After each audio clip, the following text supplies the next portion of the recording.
Hi, my name is Steve Nivison. I'm one of the senior therapists here at Yale New England Hospital in the respiratory care department. And today I just want to go over the Avia ventilator. It's the ventilator we use in all of our intensive care units.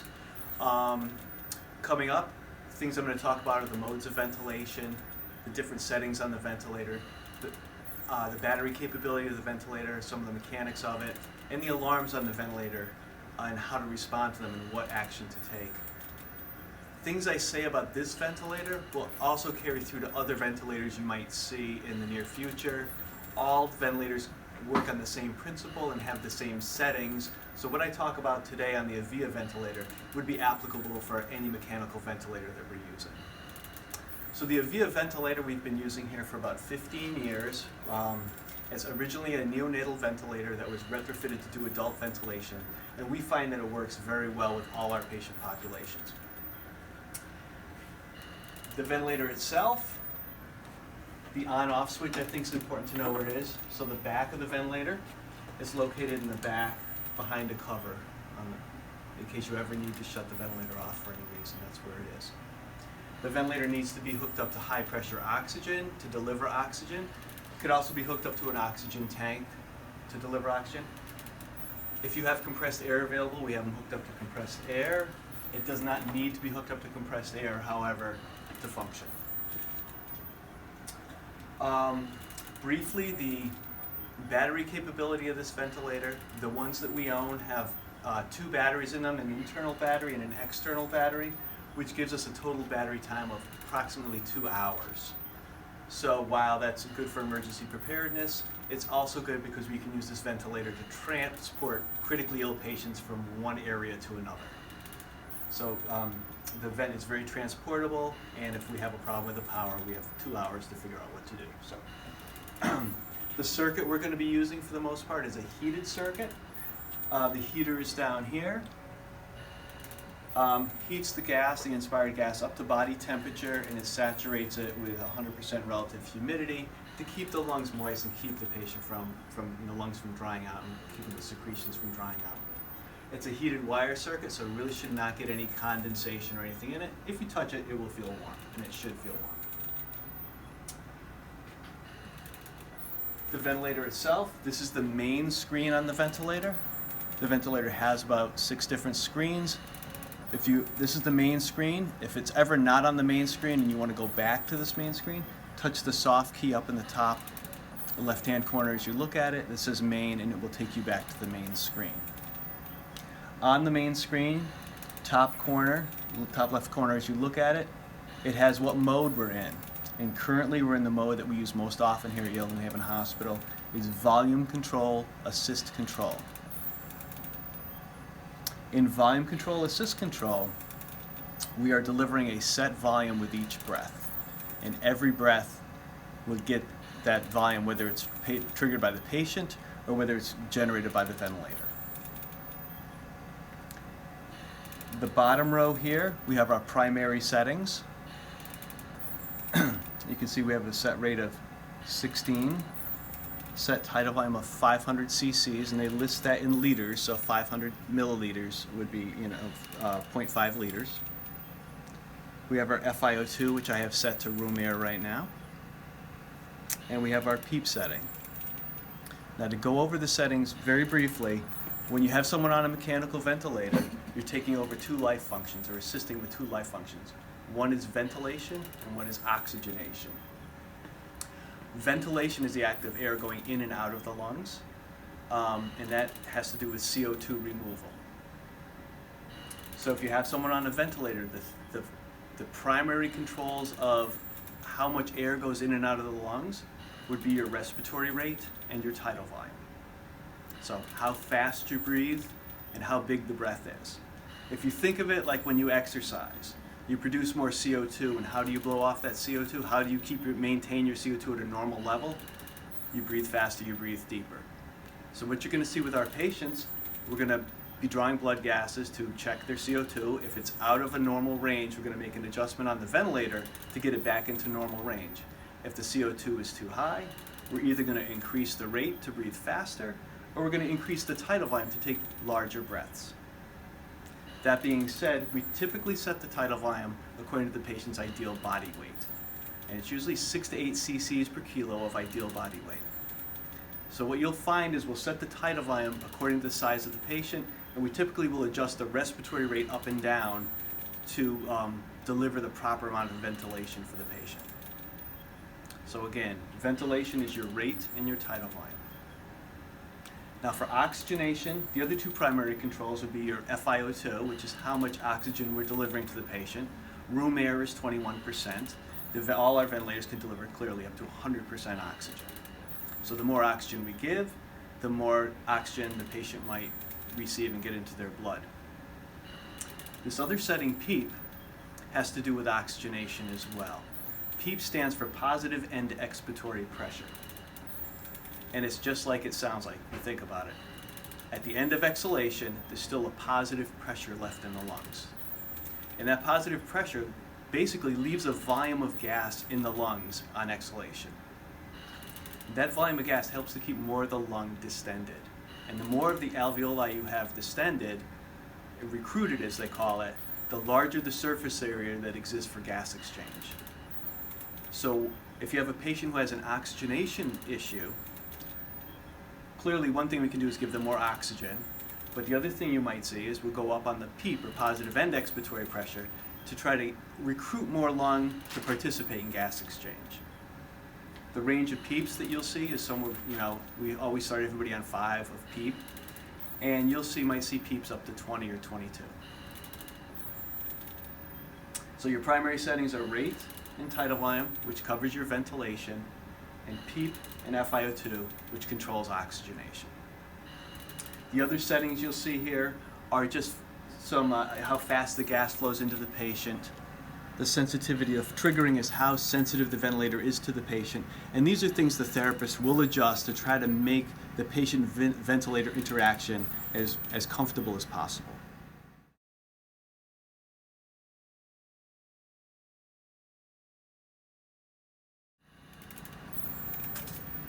To make a setting change, one would touch the control so it highlights, turn the large knob here to change the value, and then touch it again or hit the accept button, and that will make a ventilator change on this particular ventilator. Here at Yale New Haven Hospital, the only practitioners really permitted to make a ventilator change are the respiratory therapists.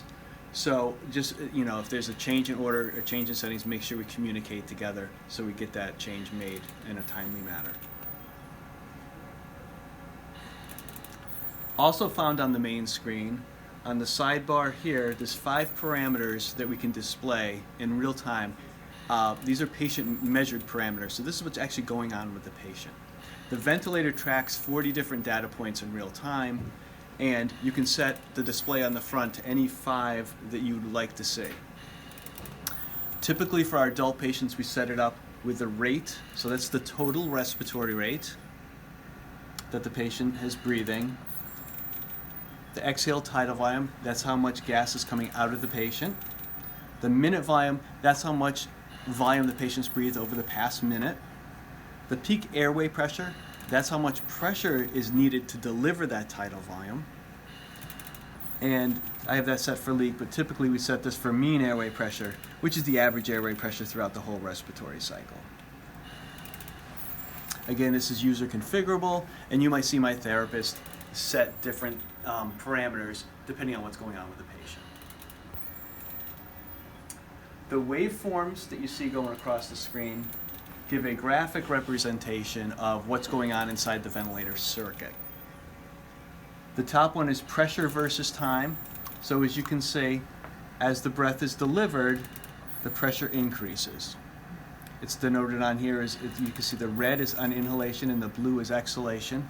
You'll also note that the pressure does not go down to 0 because we have that PEEP set, so the pressure goes down to 5. So pressure-wise inside the circuit, this is what's happening. The middle graph is flow versus time, and this is just the flow going in the circuit and then coming out in the patient and then coming out of the patient. And the bottom one is tidal volume, the gas going in, the gas coming out. It is color-coded, red. So red on inhalation means that is a machine-initiated breath. Right now our patient's not triggering the ventilator, so the ventilator's delivering breaths. If the patient's triggering the ventilator, you'll see that the waveform will turn yellow, and I'll demonstrate that now. And then when the patient triggers, you say the waveform turns yellow, and all that indicates is that patient triggered that breath, not the machine. So that is the color coding. I think now is a good time to just do a brief review of the different modes.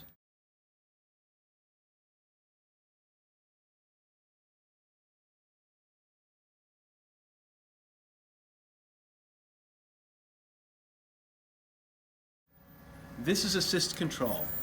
And in assist control, we have the set rate and the set tidal volume. If the patient's not breathing over the ventilator, in this situation, it's going to give 14 breaths a minute, and each breath is going to be 500 cc's.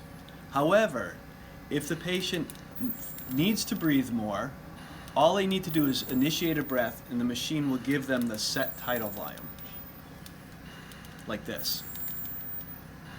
And you can see the total respiratory rate has gone up, and then every time the patient makes an effort, they're getting the set tidal volume. If you were in the mode SIMV, which we'll switch it to SIMV for a second, in this mode we have the same settings. You have your rate and your tidal volume, your FiO2 and your PEEP. If the patient's not breathing, it wouldn't look any different than assist control. The ventilator's given 14 breaths a minute, and they're all color-coded red, meaning the machine initiated them. However, if the patient breathes above the set rate, they're only going to get 14 breaths a minute at the set tidal volume. We'll demonstrate that, and some of the breaths will be their own spontaneous breaths. So you can see in this example, you can clearly see the spontaneous breaths interspersed amongst the machine-generated breaths. And we'll just freeze that, and you can see right here would be a spontaneous breath, and there's a machine breath. So that's a mix of machine tidal volumes and then the patient's own spontaneous tidal volume. In the CPAP mode, you notice the set rate and set tidal volume go away, and now we just have the patient breathing spontaneously. In this mode, you can still set an FiO2 and a PEEP, but the patient is generating their own tidal volumes and breathing on their own, just receiving supplemental oxygen and PEEP if needed. Clearly I'm not breathing enough, but in this mode and in SIMV, there's also another variable you can add. It's called pressure support. And again, what that does is when the patient initiates a breath, it does increase the pressure in the circuit. And I have it set to 10, so every time the patient initiates a breath, the flow in the circuit increases and the pressure increases 10 above the PEEP. The end effect of that is it makes the patient's tidal volume a little bigger. If the patient stopped breathing, the machine's not going to give any breaths per se. But when the patient does breathe, it will add that extra pressure. Now, one concern people have if the patient is in the CPAP mode is what happens if they stop breathing. And of course, all these vents, you can't have someone on a ventilator and be apneic. So what will happen, I have it set for 20 seconds, and in 20 seconds it will switch to apnea ventilation. And the machine will start giving breaths, and it will alarm to let you know that your patient stopped breathing. So this is a concern. Sometimes we have someone on a spontaneous breathing trial. If you walk out of the room and you hear the vent alarming and you come back in, you see this apnea interval, that just means the patient's not triggering breaths and the machine is taken over for them. Okay, we're going to switch it back to volume assist control for the rest of this talk.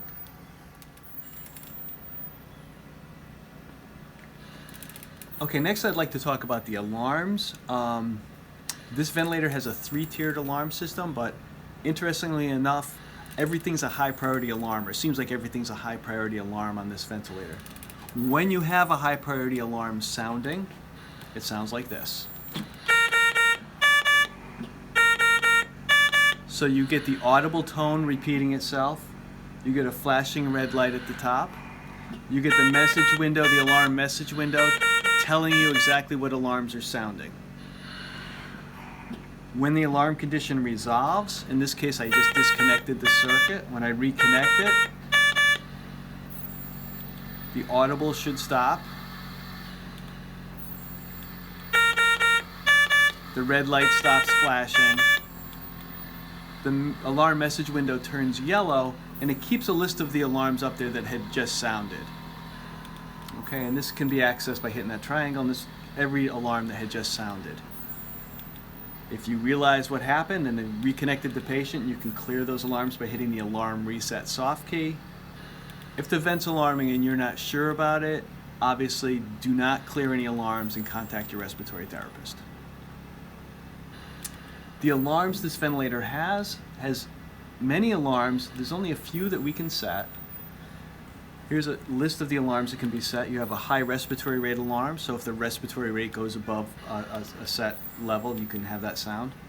You have a low tidal volume and a high tidal volume alarm, because if we're delivering a set volume, it should get to the patient. If it doesn't, we want to know that it's for some reason the patient's not getting that tidal volume. And if they're not getting that tidal volume, it could be a leak in the circuit. It could be something half disconnected. It could be a leak around the endotracheal tube. It's something we need to investigate further. We have a low minute volume alarm and a high minute volume alarm, and this just ensures that over the course of a minute the patient's not breathing too little or too much. We have a low peak airway pressure alarm, so we're positive pressure ventilating, so it should generate some positive pressure. If it doesn't generate much positive pressure, we have it set to alarm to let us know that for some reason the pressure is not being generated.